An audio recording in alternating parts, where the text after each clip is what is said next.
So now we're going to embed our video in our web page. First things first, we make sure that we have the video files in our project folder.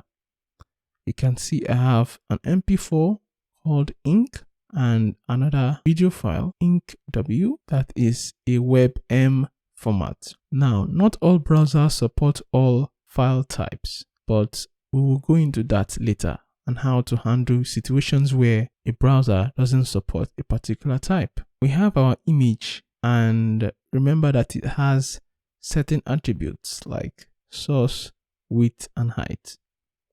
Our video element will have similar attributes. A slight difference from the image element is that the video element has the opening and closing tag.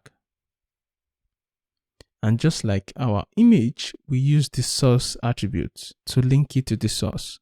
Now, because the video is high resolution, it kind of occupies the whole screen, but that is not ideally what we want. Simply, we could just adjust the width and height to fit what we want. Now, to make it go under the image, we use the break element. Now, notice that the video is not playing. To make it play automatically, we can use the autoplay attribute.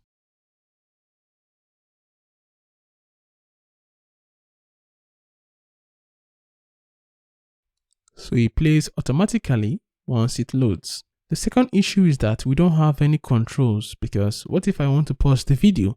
Now we're going to use the controls attribute. This will include the default control elements for the browser. You can decide to include custom ones, but if you just want a quick fix that enables you pause, play, expand, even download the video, you could use the controls attribute. And that is pretty cool. So this is the basic for embedding a video.